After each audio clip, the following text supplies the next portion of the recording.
The podcast where I, Dylan Yeager, Brittany Benedict, and Kevin Shepard interview independent filmmakers. That's right. If you're an indie filmmaker, we have a chair right here for you. And tonight's guest is the amazingly talented Finch Moore. But before we bring her on the show, roll the intro. Welcome to the show.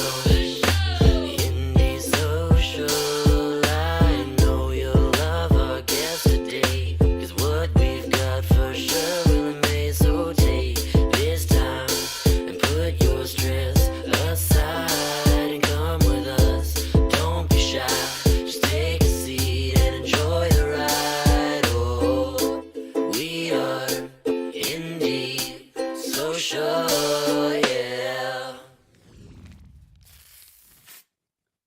And we're back. And tonight's guest helped with the film Wild Card win Best Ensemble in the Hollywood Blood Horror Festival. They're the winner of the IMPA Award for Best Actress in their role in Time to Die. The short film Grogan that they were a part of also received a nomination for Best Short Film at the IMPA. And now it appears that Charcoal Skies turned to grab a few awards. Please help us welcome Finch Moore. welcome. Hey Hi, guys. Finch. Welcome. Hey. I've been sitting here trying to remember the first time you and I met. It was at the IMPA. Was it really? It was, yeah. What year are we talking? Yeah, what year is that? When Oh, I you remember. won all those awards. So my first year at the Of IMPA. course. That's right. I met you and Zach was there. No, he was not. Zach wasn't It was there? me and my mom. Okay. When did I meet Zach? Oh, at the Z Triangle premiere. Yeah. That's at where I the met Z Zach. Triangle. I can't believe I've known you for this long. Yep, time Time flies. flies. This is not crazy.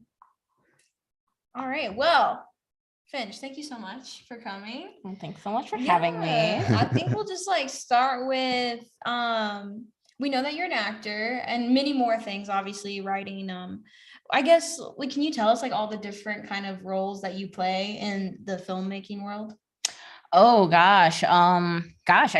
jack of all trade, a Yes, you master are. of maybe a handful or two. Yeah. I do costuming, I do props, I do special effects. Special effects, honestly, is where my heart really lies. Not digitally, but Right. practical effects. Mhm. That's well, I would love to do more of that. Yeah. I've done behind the scenes work with it. I've done PA work. Anywhere you need me behind camera, I guess Yeah. I'm willing to be there. I've helped with scripts. Yeah, I love to be a part of the creative process. Yeah, you're big into writing, Yes, right? yep. And acting, of course, and video game developing. Yeah, right? yeah. So seriously, jack of all trades. I'd love to know like some of the projects you've done because you talked about special effects on. I made if you saw Lost Utopia's film. Miles. Okay, Oh, so we'll Miles. start with Miles. You're We can talking start about, with you did stuff Miles. on the one before that too. So for Lost Utopia, I've Okay. done work for Miles. I did work for Landmines, and I Okay. did some props for Flava. Okay, I didn't realize you did more than Miles. Just behind the scenes. Oh my It's gosh. very much hidden. For Miles, I made the hoverboard. Yeah. And I made the Shockers gauntlets and my little hand gauntlets. Yeah. For landmines, I made the landmine. Mhm. And I also made the intestines, the guts that fly everywhere at the end. That's super awesome. And you were just telling us that you did maybe your most recent or the thing we'll be seeing most recently is that 48-hour you did the squib. Yes. I did the squib for What Follows the Shadows. Yeah. So that was just my first ever blood pump that I made on the fly. And then if you see Roulette Girl, which is I'm super excited to see that. a City M production, Carson Morrissey, I did the arm wounds in that. So. Oh, okay, that's so cool.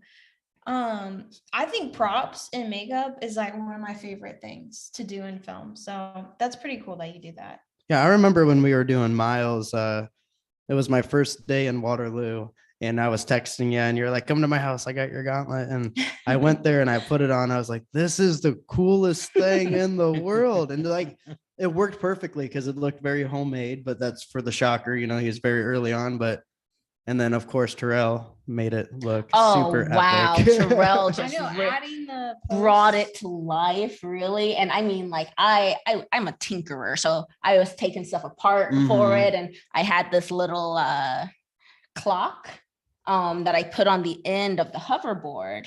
And then if you watch Miles, you'll see that Terrell like made it into like a speed like counter, like it like goes up. It's so cool. I was like, wow. That's awesome. That's awesome when you can prepare what am I saying? When you can pair up like practical with like post-production effects. I think that's always the best. Yeah. I am a big like believer in like visual, like what we can do with CGI like should be used to enhance what we can make practically, rather than using it to replace practical effects. Because I just think no matter how good it is, you can always tell, that like it's not there, and like interact. And then I guess as an actor as well, interacting with a physical thing, it's a lot easier than something that's not there. Yeah, I do definitely think it's important to have that practical, even if you're going to go back later and put stuff over it,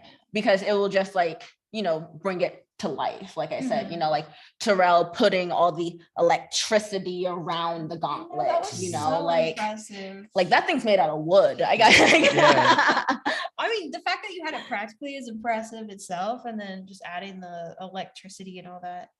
Yeah, I still don't know how he made your hoverboard hover. Like that was so cool when it flies in the frame and everything, and the little electricity comes out of it. A box. We put it on like a green screen box, and I stood on it, and I just kind of went like this. And that's you gotta watch the behind the scenes, Dylan. I mean, go to Lost I guess I Utopia's do. YouTube. You were there though. But... So I want to know, Finch, how did you get into acting when you were younger? Like what inspired you? What's your story? Oh gosh, I don't really know if I was ever like inspired really. It was more like, because when I was in preschool, my mom always says that this is my first acting role, so it is. I played Mudge the dog. Okay. And so there's a newspaper clipping of me dressed like a dog. And but then I've always really been in poetry. I have 3 poetry books. And Okay, so okay. poetry has always just been a really big part of my life. And so when I was in church, they'd ask me to memorize poems. And so then the church started doing plays and asked me to do that. Honestly, though, when I was in high school, like in middle school, I was like, when I get to high school, I'm going to do theater, but it wasn't my number one thing. The first thing first was I wanted to do volleyball. That was really? yeah, like, Whoa. and then I hated the coach. I hated him so much. Everything. And I was like, you know what? The play is, they're having auditions, and if I'm not good, they won't cast me. Yeah. It's as simple as that. I'm not gonna work all summer, like, you know, for a thing and then have the coach be weird about it, you know, like, no way. So I auditioned for the play, and then I got in, and I was like, well, that's it for sports. I don't want to do that anymore. Right.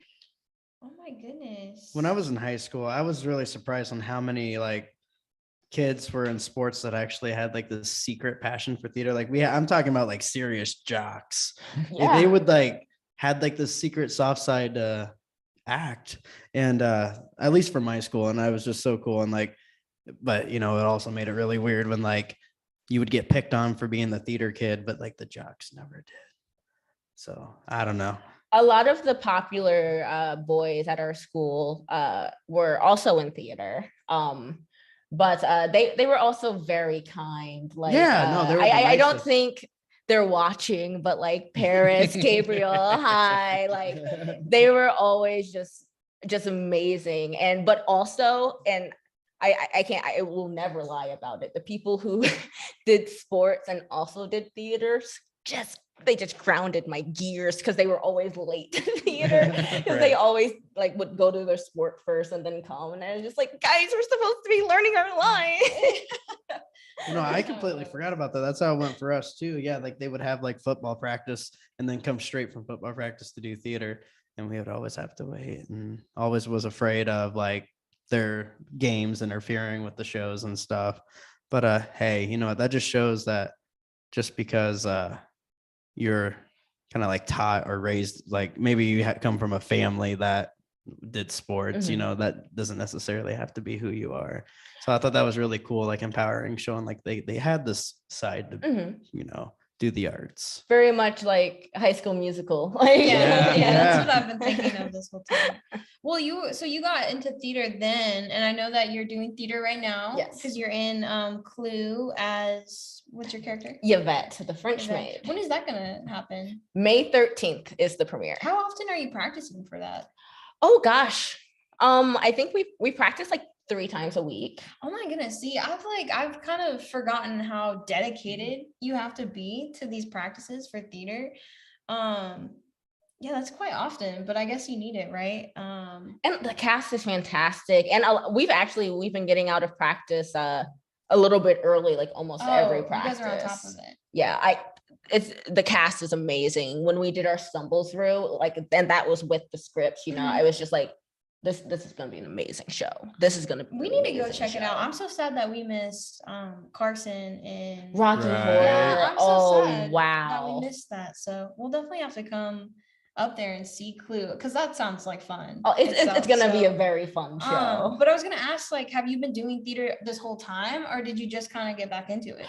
Yeah, I've been doing it the whole time. Really? Yeah. Okay. Just this is my first time back on the big stage. Okay. A lot of things I was doing was on smaller stages.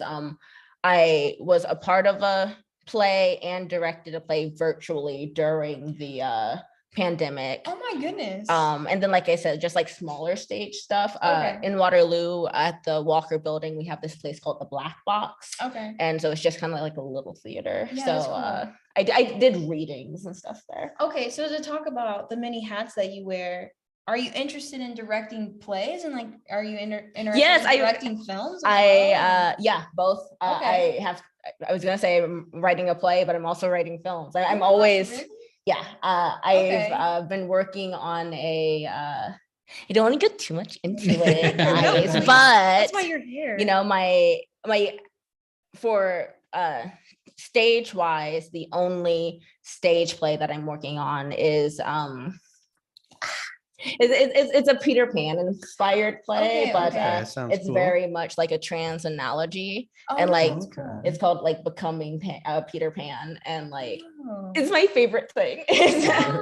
But it's also very much like I'm writing it designed kind of like for a black box space, Okay. like very much like a more intimate like Mhm. setting, like yeah, and like, you know, taking stuff from that story and like using it in a different way, Yeah. you know, Yeah. like what is a kiss as versus like what is a name, you know, what is an Right. identity. Yeah. So do you have any insight on how, once you get finished with that, like how are you gonna, like, I mean, do you want to see people perform it, right? Do you have any insight on how to do that, or? Yeah, I'm going to go to my theater friends and be like, hey guys. You got the connections, of course, I should know this. You got the connections. That's amazing. So how did you get into film? Like, what's your story there? In high school, there was this guy, TJ Nissen, and he was working on some horror movies. And they never ended up coming like to full fruition. He ended up taking the story and making it into a different medium. But that was my first like doing stuff on camera type thing, and that was really cool. Like we had free reign of the school, Right. and so like we got to be like where the boilers were, and but then I believe I reached out to Carson for a role that I saw for, and it pains me, I can't think of what the name of the film is. It might be Exorcism something. It was about a demon was the role I was going to go out for. Something came up, I didn't end up doing it. And then Carson reached out to me for Play Dead. And I auditioned, and that was my first play. That's where I met Terrell. Terrell was the cameraman on Play Oh Dead. my goodness. Oh, And wow. so after Play Dead, Terrell reached out to me and asked me to do the Spaceman, and it's just been rolling ever since. Oh Yeah. my goodness. Do you remember your feeling or how you felt when you first saw yourself on camera? Isn't that like the coolest thing ever? It was like I used to make YouTube videos, and so like I was used to like watching myself back, but then like I don't know, I feel like I'm like predisposition to kind of like take a step away from myself like when like I'm acting, and so like watching it never feels like I'm watching like me. Okay. Like That's a really good way to think of it. Yeah. and Yeah, so that's definitely different. it's very much my whole life has really been like story driven, and like in stories like characters like Mhm. people. I very much like to understand people, and so like watching it back and like watching how like what that person is, you know. Mhm. So it's like different to me, but also it's really cool. It is a cool thing. It's so cool. Like you like that's my face, Right. probably. I just right? remember Right. growing up watching like Harry Potter and Lord of the Rings and wishing I was in that world on TV. And then watching myself for the first time was like, I'm finally up there. I'm on that screen. Isn't that weird? That's so cool. So yeah, I just love hearing people's stories when like, you know, when they first get into film, because, you know, even though we're not in Hollywood, like it just kind of feels like you finally, you know, in a way made it onto the big screen. But yeah, I want to know here, how do you get into your roles? Do you have a certain like method that you use? I guess like my method would be very similar to Stanislavski's, which Okay. is what inspired method acting. Yeah. Method acting Mhm. is inspired by Stanislavski's. Mhm. Sorry, Jump off. You're doing great. you know, his method of acting, and it's very much for me, acting is always a exercise in empathy, I think. And like I think because I've always been a writer, and with writing and then with acting, I think it's just always my pursuit to understand where other people are coming from. Like, and it also probably because like I'm a like control freak, and so I don't like not knowing what's going on. So like I like to be able to look at someone and know that they are a person who does stuff for reasons. And so when I'm acting, it's like, why would this person do, like, what are the reasons? You know, like, you know, Cardi B, like, what is the reason? Like, like what, like, why do they walk this way? Why do they react to things this way? Like, why? And so I guess it's just a lot of that. And then once I kind of develop that, like I said, it's because it's not like oh, I'm so sorry. It's not like you know, I become, you know, a completely different person or whatever, but it's very much like I try to be able to look through someone else's eyes. Like you know them. Yeah, like I know them.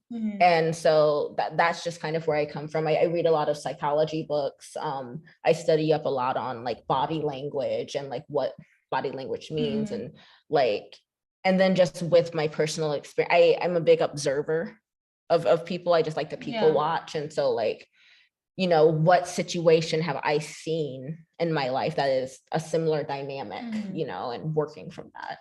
Yeah, well, I really enjoy watching you on screen because I don't think like you're one of those actors that is like completely different in each film you're in. You're really good at like embodying these characters. Thank you. I try so much. My whole thing, like, and I'm working on getting it on my business cards. I'm just lazy at getting new business cards, but it's Finch more versatility at its best. Like, that's cool. I very much like, I don't want to ever be typecast. I don't want to play the same kind of characters because I very much use acting like for myself to understand other people. And so like with so many types of people, you know, there's no reason for me to be the same person. You should get that on there because it's not just like the characters you play, but also like the roles you have. You're going to do props, you're going to do everything. You know what I'm saying? This kind of is in the same vein of acting here. Michael White said, or asks, are you finding the types of film roles that you're looking for? Yes and no, in the sense of that, like, there aren't a lot of roles like written like for like people of color.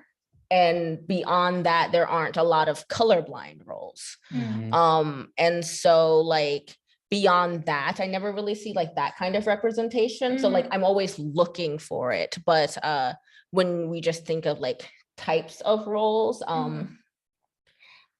again, yes and no, because I am finding different things and that is what I want. But also like, there are some roles that like, I really am like jaunting for. Like I'm very good at, and a lot of my writing is focused around grief.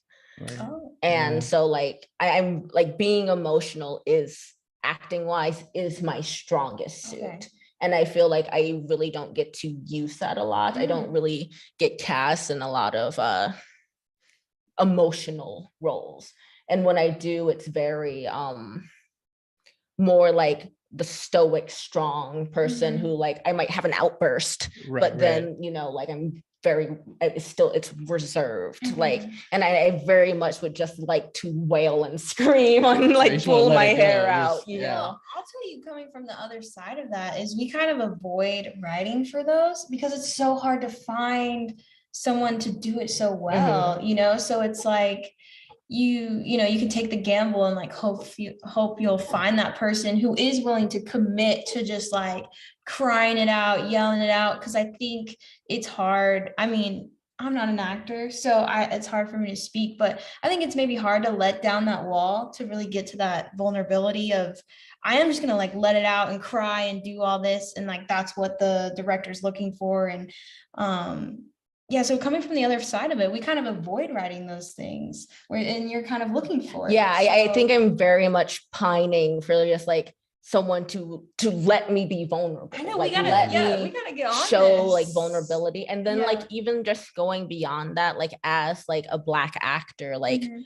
Black like people, like especially people like born female, like at birth, like aren't shown emotional a lot of the time. It's very much that strong archetype, and like Okay. we're not allowed Right. to be delicate and Mm. and soft, and to, you know, to have our just like like absolute devastation. Yeah, It's yeah. always like there's always an anger Mhm. to it that like I think that I haven't really been able to escape like Yeah. with those kind of roles. And then beyond that, I also just want to let loose and just play an absolute weirdo. Like I just that's something I want to do. Like I'm Yeah. very much like and I think it's the opposite side of that, like vulnerability. Like I'm never allowed to be over the top, Yeah. you know, like Mhm. just like Right. going for it. And like I would really like to try. Yeah. I'd love to Okay. see it. I think you could do it very well. All right, you heard it, filmmakers. Yeah. On this. Just another question from the chat here. Alana said, I would love for Finch to talk about the future of representation in Iowa film and what kind of characters they would like to see, which I know we kind of touched on that, but I guess what kind of characters in general?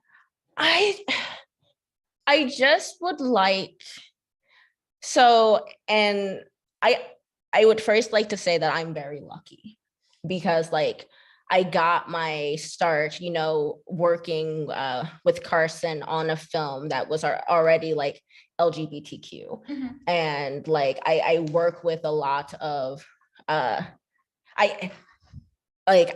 work with like just like a lot of minorities. Mhm. But there's not a lot of us. So it's just us. Mhm. And I would like to see more of us. Like, and I would like to see like stories like that like are written from a lens that like isn't this single perspective that I think we've been getting a lot in Iowa film. There isn't just, and then don't get me wrong, I think the Iowa film community is a very, very strong community. And like I am very grateful for that Mhm. because, you know, like it could be bad, you know. But like I would just I would like to see more roles where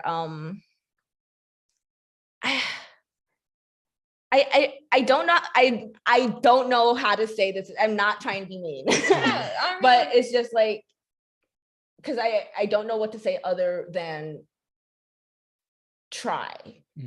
Like I feel like there's like everyone is very comfortable Mm. in what they're doing Mhm. and very like okay with staying in like their little box. Mhm. And like that's fine, like don't get me wrong, like I'm not talking about like horror or anything like that. Yeah. But like I'm talking about like when we get into these like habits where like, you know, like how you're afraid to write characters with grief because you don't think there are actors Yeah. who will go out for it, Mhm. while there are actors who are Dying. dying Right, for you're it, right, you yeah. know. And so I think that there's so much fear Yeah. that like if I write this story, I'm just not going to be able to find anyone for Pull it, it that off. you're not giving anyone the chance. Yeah. Yeah. You know, Well, that kind Or of giving happened ourselves when a I chance. wrote. and giving yourself the chance Yeah. as well. That kind of happened when I wrote I Am Jasmine. I just wasn't really thinking about it. Where like when I was writing a character that was a transgender woman, me being a method actor and stuff, I kind of wrote it for myself. I was like, oh, that'd be a really cool project to like create myself into somebody different, and then me being kind of little questioning always about like my not this, I don't know, like my situation's weird with the whole identity thing. But and then you guys started reaching out to me with the like, well, why not, cast like a transgender woman? I was like, and then everybody was explaining to me is like these people are looking for roles, and I'm like, holy cow! That opened up my eyes. I was like, I never like thought about that. And then I looked and I found the perfect person. And then the film never happened, but I do hope it does happen because like we have a beautiful script. And then it's open to be, for changes too, which I'm totally open to, changing it up to make it more authentic and real and accurate. But no, like we need more, like, cause like Inland, hopefully this podcast helps other filmmakers open their eyes. Like we need more people of color. We need more people with that involves the LGBTQ community, because like there could be some beautiful stories written, and then there's like people who want that opportunity for sure. For sure, they're like, it is like, if you write it, they will come. Yeah. And if they don't come, then it's not the right time for that story. Put it on the shelf, you still wrote it. You know what I mean? Yeah. And then beyond that, I also think that there is kind of I keep opening my mic, I'm sorry. There is this kind of underlying fear in a lot of like I-1 filmmakers, like especially like older filmmakers, like where like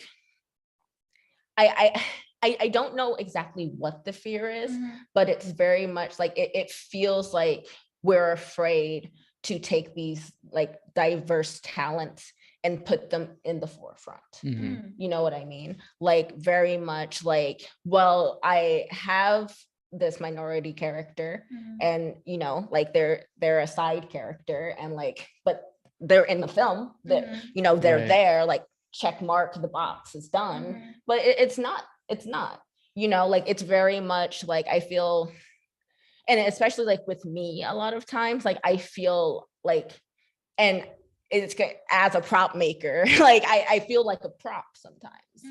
And like, it's like not fair. I think that like there are filmmakers who need to look into themselves and realize that like there are like with like POC and with LGBT people, like it's okay to have them at the forefront. And just because they are there doesn't mean that the story has to be about that.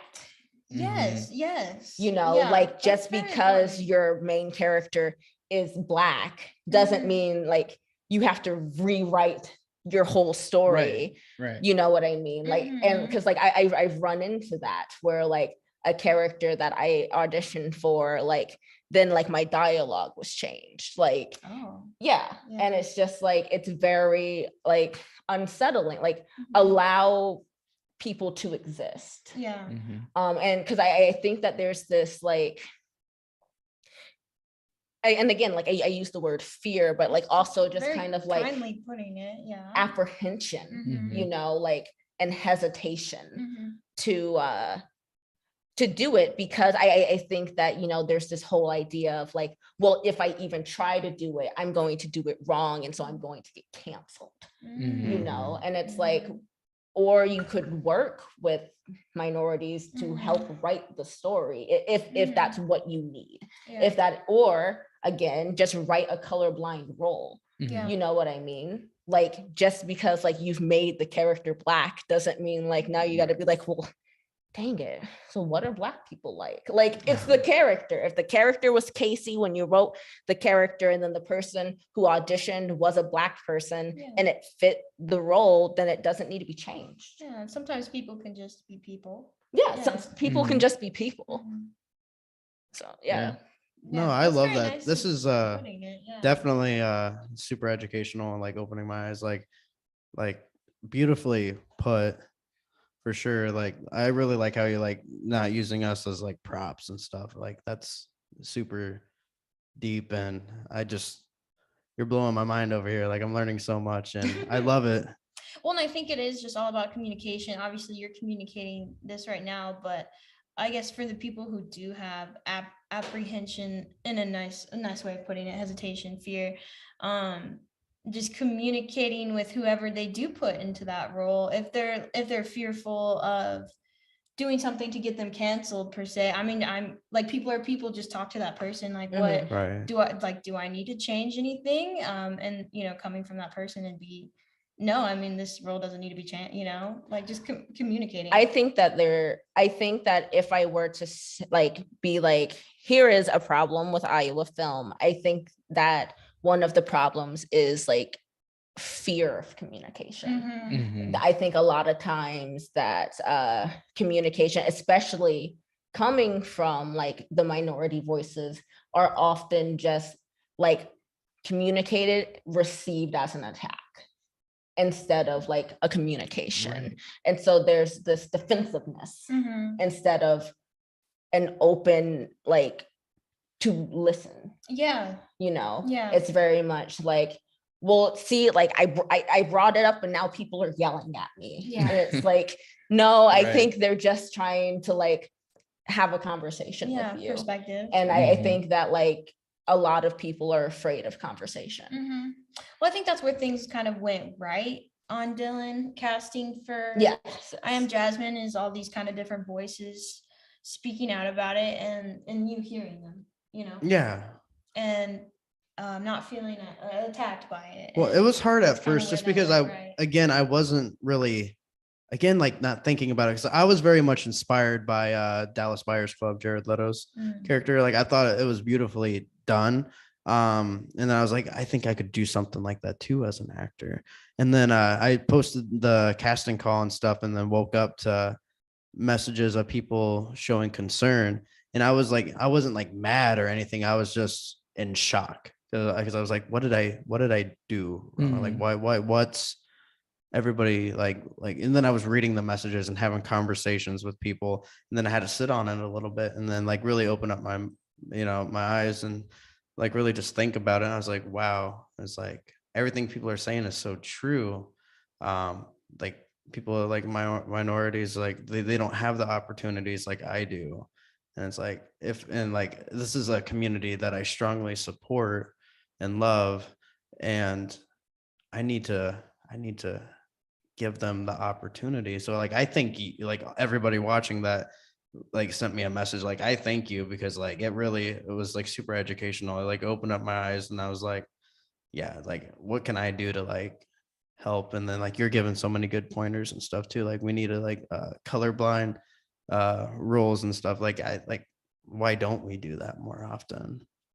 And like going like to like your I Am Jasmine thing. Yeah. When I talk about like that hesitation, I was the first one who commented like Yeah. to say like, well, Dylan, what do you think? Like what is going on? Like where are you coming from with this? And then like I messaged you. And then after I commented, everyone else commented. Yeah. And like, and I think it's that hesitancy to even have the conversation, like I think a lot of people are like, because like I didn't attack you, and it wasn't an attack. And a lot of people take, like I said, conversation as an attack, or critique as like kind of an attack, whereas it's like, personally, if I didn't care about you, I wouldn't say anything. I'd just be mad about it silently. Yeah. You know what I mean? Like, I reached out to you because like I think that like I know how passionate you are about film and like about telling these stories. And so like if this is what you want to do, then like let's have this conversation. Right. Like, because the conversation has to be had, because when we don't have conversations and no one points anything out to us, and then we do a thing and then people are mad about it, and then we don't understand why no one said anything to us before. Right.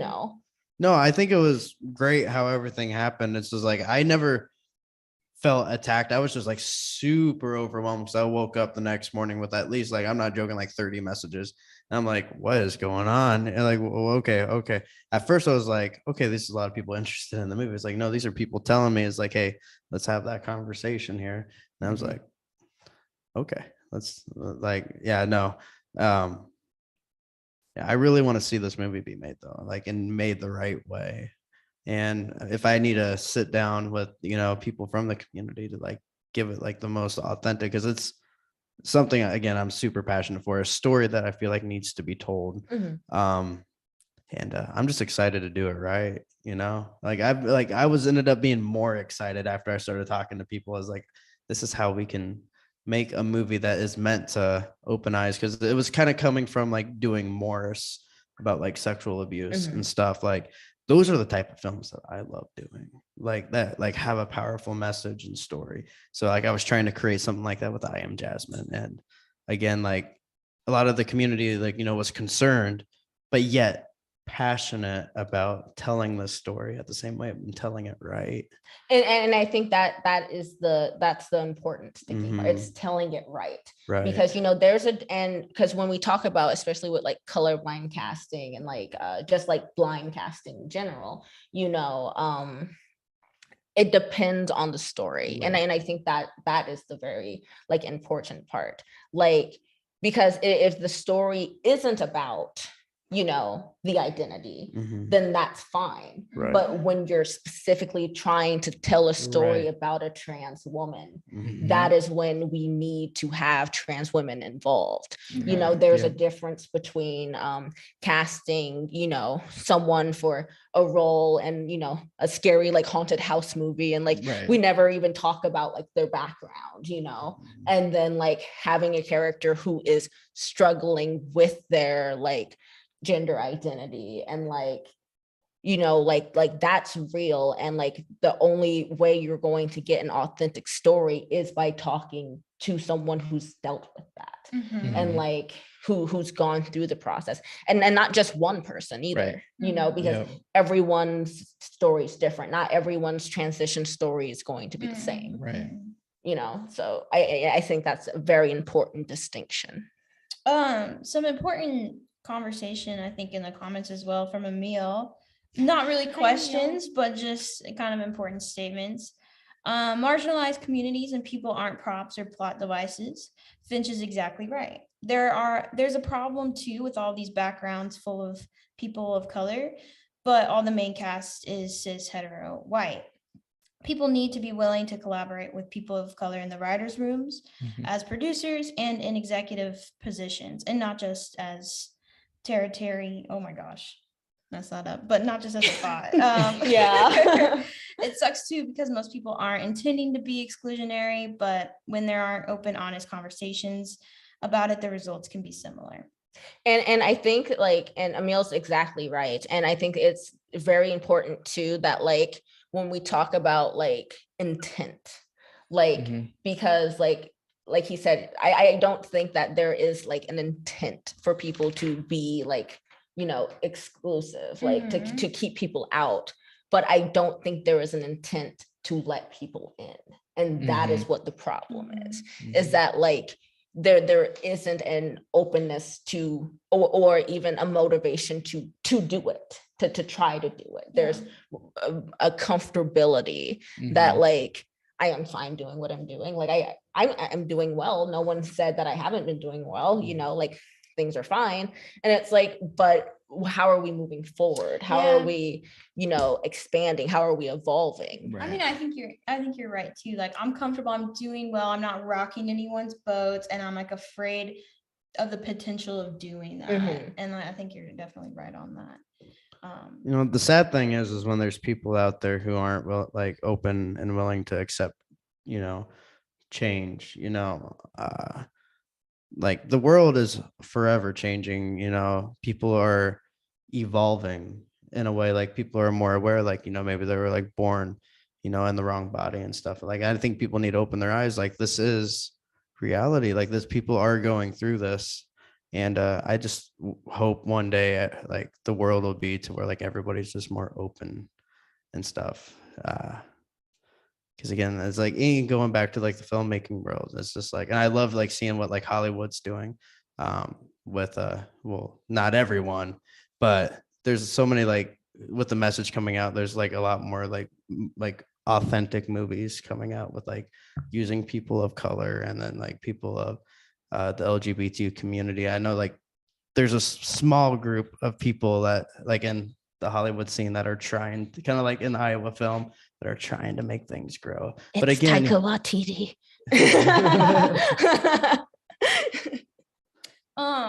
But Finch, thank you so much for just obviously speaking about this. You talked about like how you were the first one in I Am Jasmine to kind of bring it up. And I mean that's a problem in itself, right? Kind of you advocating for like minorities, advocating for minorities, you know what I'm saying? Educating others, that's a problem itself that like kind of you're having to take that upon yourself, and others like Emil kind of educating everyone, and that's something to talk about itself. Like obviously you shouldn't have to do that. And yeah, the fear that people are feeling and hesitation, it shouldn't come down to you or Emil or anybody like that to kind of speak out against it. But I mean, regardless, thank you is what I'm trying to say. And like it is, like I think everyone's responsibility, but like until everyone is doing it, I will never have any issue being the loudest voice in the room. I just simply won't. If I have any icon at all, it will be Eartha Kitt, and she got blacklisted. So,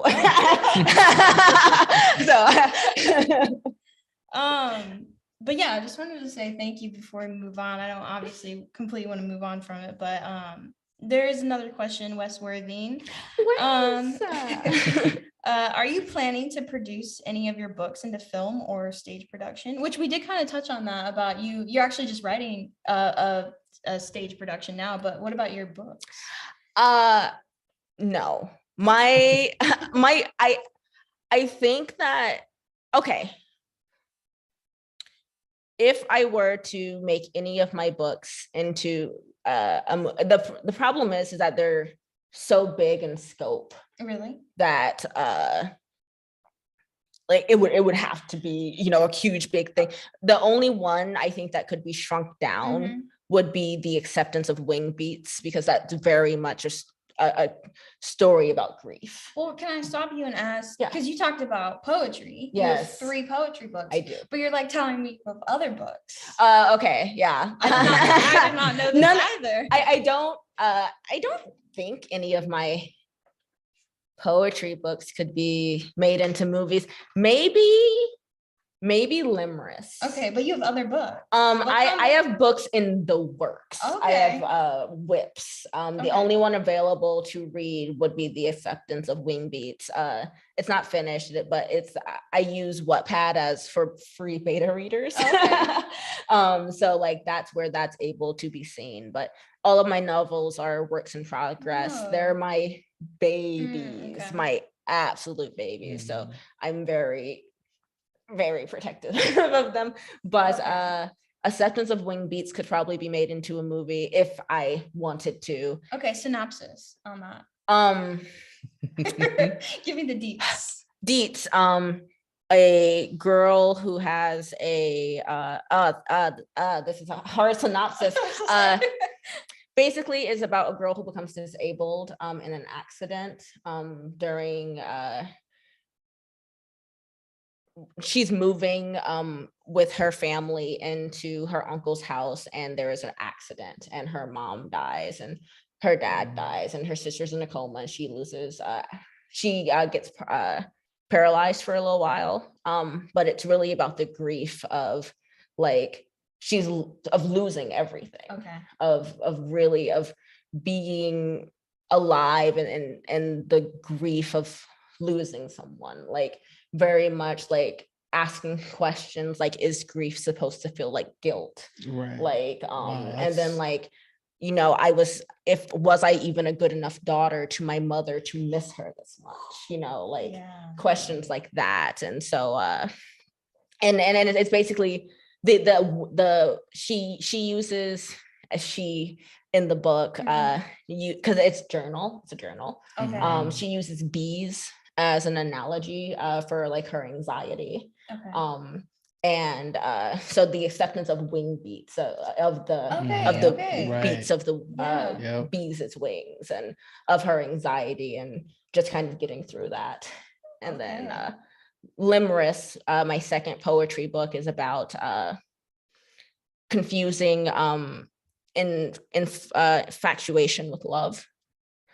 And it's told, well, the first part of it is sonnets, and then the second part of it is told from the perspective of a girl named Amelia, and just like her dealing with that, like finding out that like it's not love, it's infatuation, and the difference between the two. And yet, in a way, that kind of can relate to grief when something is not what you really thought it was. Yeah. So that's interesting. Yeah, it's like so like, you know, you have Ben Schmidt who does coming of age, and then Mhm. Yes, Carson right. Morrissey who Yes. does horror, and then Finch just makes really sad stuff, I was guys. gonna say, I'm about crying over here. I'll bum you out, but it's okay.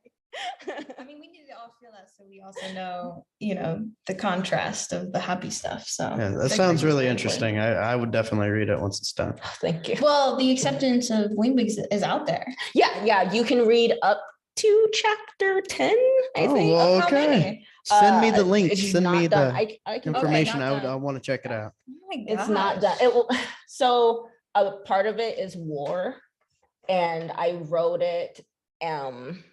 And then the pandemic hit, and then like I was also just really stressed out because there was a pandemic Mhm, happening, mhm, and then mhm. like I started working on it again, but then stuff in Ukraine started happening, and also during the pandemic, you know, we were having our Black Lives Matter protests and stuff like that, and like it was hard to write about like kind of the end of the world during the end of the world. And so I had to kind of take a step back from it, but also Mhm. during that, it kind of helped me kind of to step away a little bit more, because I like to write stories about war, but not about the fighting, about like who war actually affects. And because the Right. people war actually affects are never the people asking to go to war, Right. you know? Mhm. And so like, just like that struggle, you know? Yeah. And then, you know, grief is a war inside of yourself. Yes, Right. yes. Yeah. Oh my goodness. I would love to see that film, but I'll have to check out the chapters of your first book that you were mentioning. Yeah. The Wing Beats. Oh, yeah, no. Anybody? No, yeah, Otherwise no, I do. Otherwise, I got I do, something I to do. So, comment. I know, I'm sitting here what's, feeling like a fan that like won access to the set, and I'm just like, this is amazing. I don't know about you guys at home, but this is phenomenal over here. So Finch, what's your goals, like the future? Like do you want to be like everybody else out there that wants to run to Hollywood? Which there's nothing wrong with that. That's what I used to want to do. Or do you just plan on? I'd rather cut my legs off than go to Hollywood. Would you? Yeah. I'm- Respect. Do you enjoy being like an indie filmmaker? Underground. I like calling it underground filmmaking. It's not even the whole like, you know, indie thing to it. It's very much where we are. I very much love Iowa. Mhm. And I very much, when you drive into Iowa, it says, "Welcome to Iowa, fields of opportunity." Mm-hmm. And that's what it says on the sign. And I very much believe that. And Mhm. I very strongly believe that like our film community here has so much potential to be bigger Mhm. and to do things and to not need Hollywood. I don't Yeah. Right. I don't think about Hollywood. When I do, I get angry. I don't Honestly, you know, if we didn't have the Iowa film community, there'd be nothing really keeping me here as an actor. I think Like I love it so much. that we are so like, and you know, before I talked about how like, you know, there needs to be more like conversation and voices, Mhm. but I'm not, you know, so far to say that like that doesn't happen at all. Mhm. The Iowa film community is not, we don't have a 100% track record of accountability, but we are probably better than Hollywood at like, you know, like accountability and holding people accountable and Mhm. like calling people out, like, even if it takes one person to start it, you know, Yeah. like, and that I very much think that there is an integrity here that like we can keep a hold on. Mhm. And like that's why I love to work here. Yeah. And also we're so free. The Iowa film, like we're like there's a lot of things here that we can do that like we need a lot of permits to do like Yes, 2 yes, hours yeah. away. Right. You know, Agree. don't get me wrong, like I did background work on Empire. Oh, yeah. And so like I've been on network sets and I'll do it again, but I'm gonna Mhm. come back home Yeah. to Iowa. Let's go on to that real quick. So what exactly did you do with Power, like on the set of Power or whatever? Oh, Was it- Empire. or Empire. Yep. Yeah, I'm sorry. I did whatever they needed me to do. Right, okay. I was a club goer a lot of the time. So Okay. basically you would basically you drive to Chicago, 4-hour trip, you sit in holding for 12 hours. Well, you sit in holding for 8 hours, and then once the next hour hits, you start getting double pay and you sit in holding for like a few more hours, and then you go to set and you stand around for a long Okay. time, Mhm. and then they're like, all right, we're gonna play the music, dance around. Right. And you dance, and then they're like, all right, hold on, and then they move their big ass cameras. And that, yeah, it was fun. I got to it just being able to like see Taraji fuck her lines up. Like it was very humbling Right. because Ah. You think that they're on it and it's almost perfect. And yeah, like you think of these actors, you know, these big, you know, the Hollywood types, Yeah. like they don't make mistakes. And then Yeah. you get to do this background work, and then you get to see them make tons of mistakes, and it's fantastic because then you're like, that takes so much more pressure off of Mhm. yourself when you, because you think that you, not to say that like, you know, you shouldn't know your lines, or Right. of course you should always be prepared, but like don't beat yourself up, you know, to the point of quitting because like you made a mistake. Mhm. Because the big ones at the top make Right. mistakes, you know, and it's a part of being human. And I think that was probably my favorite experience. Besides for the money was really good.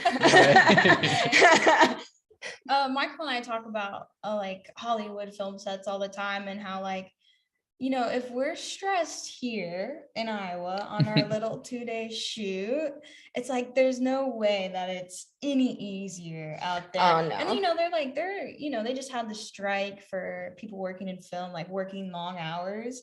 And it's like, yeah, I think I'm cool here, you know, because also we get to direct it too ourselves, right? Mhm. If we were out there, we'd just be running coffee or something. But And I think that's another thing. And like Iowa's very collaborative. yeah, And we're very, like, I think we're very lucky to have so many people who just want to tell stories. Yeah. And to be able to go up to another person and be like, hey, do you want to work together? Like, you know, like it's a lot easier, I think, than in, you know, Hollywood and LA. Like there's so much oversaturation. Mhm. Whereas like, I think we have a lot of freedom. And then on top of that freedom, we have, you know, like we all kind of like promote ourselves in the same place, and like we're all kind of just like around.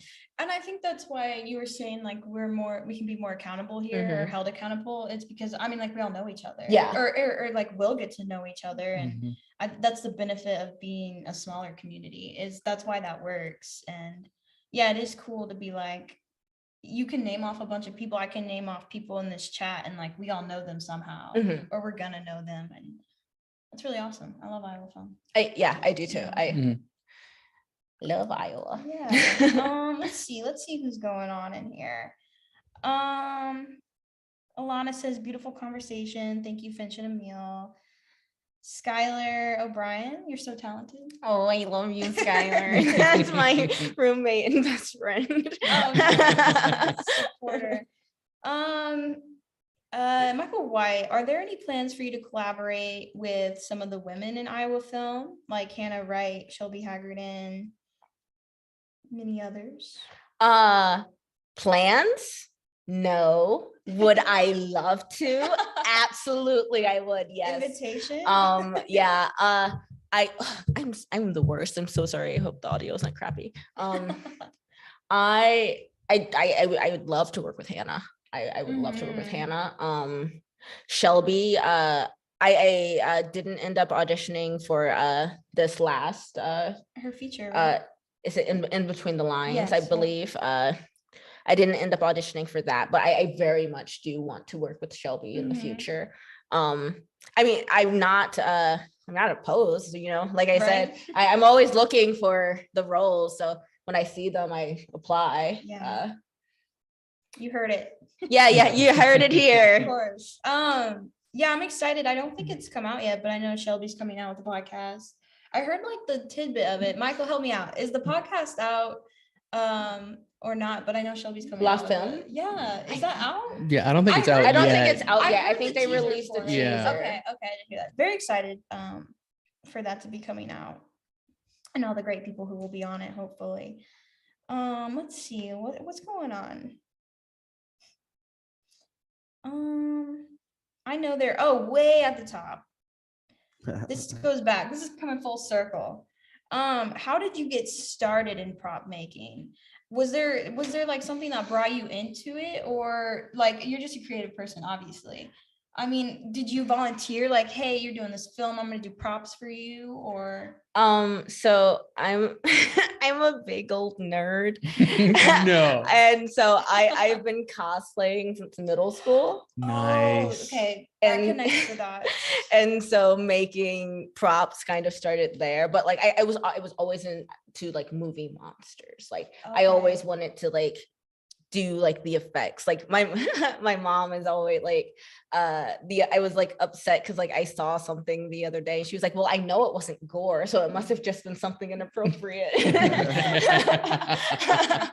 It was like that stuff doesn't bother me at all. And just so yeah, I started, gosh, I don't know what the first film I did props on was, Okay. but I'm pretty sure it was just they needed something and I was like, I can make that. Okay. Yeah. I feel like that's the vibe. You're like, I got, I have all this in my wheelhouse. Whatever you Yeah. need, really. Yeah. Oh my So I know gosh. you love playing video games. If you could turn any video game into a movie, like that you are producing, directing, acting in, which would it be? Okay, funny story. I'm supposed to be making a video game movie. I talked to the developers years ago. I just haven't finished the script, and then the person I was making it with, we kind of parted ways, and so I just never really got back to it. But I don't know if you've ever played the game Oxenfree. I have not. Oh, I love Oxenfree. And they're coming out with the second one. But no, Oxenfree is that will be my video game movie. If you see me All right, make cool. one, it's I have the storyboards and stuff. It was just like there was just a lot going on, so it just kind of like got left at the wayside. But Yeah. like I still think about it all the time. I have the wig for it. Women, you're impressive. Well, I think we've been chatting for an hour or so. I wanted to ask, I guess, coming up, what can like we see you in? I know your 48 hour is going to be at IMPA. You were in Charcoal Skies. What are like some of the things that are coming out and that you're currently like working on right now? Charcoal Skies is the world premiere today. I think the world premiere is today in Dubuque. Are you telling me like we could see it? We could see. Uh, I've been waiting for this. Well, if it's not today, then it's next Wednesday. If you guys aren't doing Is it like anything a in Dubuque. one-time event? Oh, you have to go to it. Mhm. Okay. I gotcha. But I just play a tiny role in that. I'm just a cop. There are no Um, tiny Yes. roles. And then let's see if you go to IMPA and if they're showing What Follows the Shadows, Mhm. that's there. I am when Ellie and Xavier starts Oh, okay. filming, I'm in that.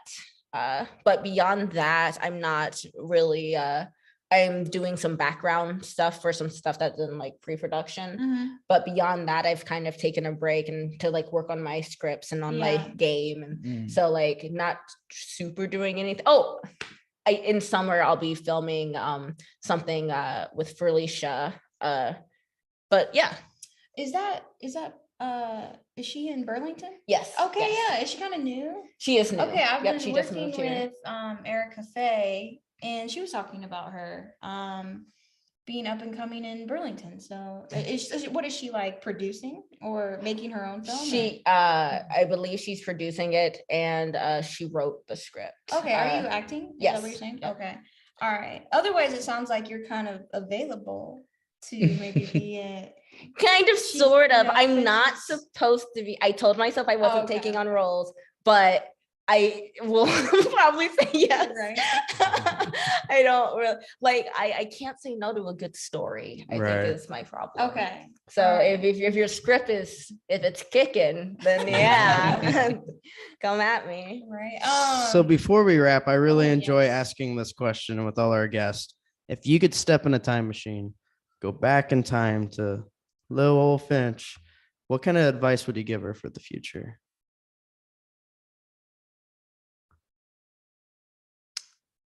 What a deep question. Well, actually, so my latest poetry book is called The Book I Needed Then, and it is written to my younger self. Okay. That's So awesome. I would say probably everything in there. Okay, plug that. just When's it hand- coming? It's out. It's on Amazon. Oh, If you look up shoot. Finch Moore, all of my books should come up. Okay. But so you step into the time machine and I just hand them the I just book. hand them the book. yeah. The answer is in their book. Everyone, go Like, check it out.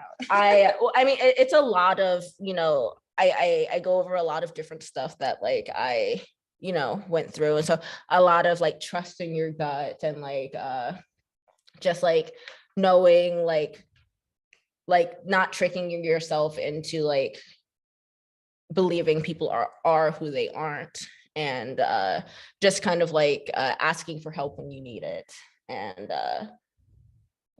stop being so damn sad all the time, kid. Damn. Nice.